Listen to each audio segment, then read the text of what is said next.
We have no choice, Trump sends stern warning to North Korea amid discussion with China.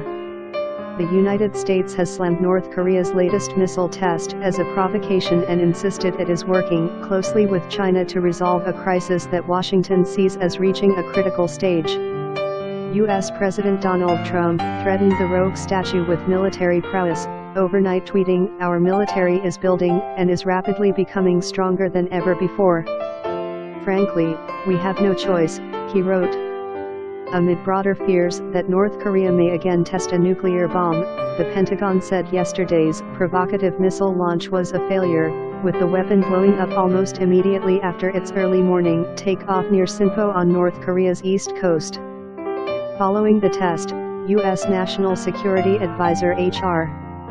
McMaster said, "There's an international consensus now, including the Chinese and the Chinese leadership, that this is a situation that just can't continue."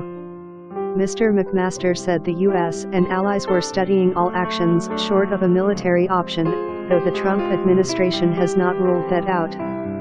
North Korea watchers remained on high alert, as leader Kim Jong-un was reportedly poised to conduct a sixth nuclear test.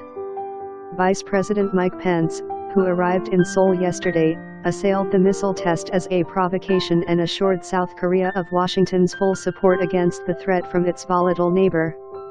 Mr. Pence is in Seoul for talks on curbing the North's weapons programs. This morning's provocation from the North is just the latest reminder of the risks each one of you face each and every day in the defense of the freedom of the people of South Korea and the defense of America in this part of the world, Mr. Pence told U.S. military families at an Easter dinner, at the start of a 10-day Asia tour. Some 28,500 U.S. troops are stationed in South Korea. President Donald Trump has ordered a naval strike group, led by the USS Carl Vinson aircraft carrier, to the region, though the vessels remain a long way from the peninsula. Mr. McMaster repeatedly stated that China, North Korea's key ally, is increasingly concerned about the reclusive communist state's behavior. The new consensus is that this problem is coming to a head. And so it's time for us to undertake all actions we can, short of a military option, to try to resolve this peacefully, Mr. McMaster said. A threat to all people.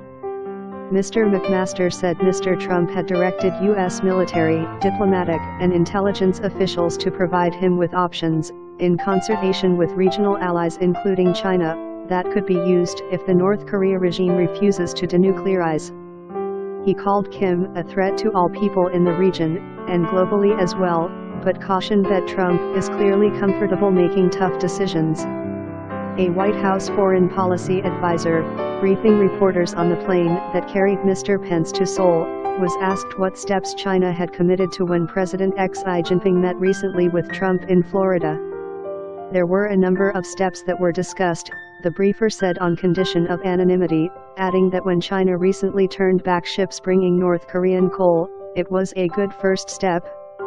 China is the key, Senator John McCain, chairman of the Senate Armed Services Committee, said Sunday on NBC. They can stop this if they want to because of their control over the North Korean economy.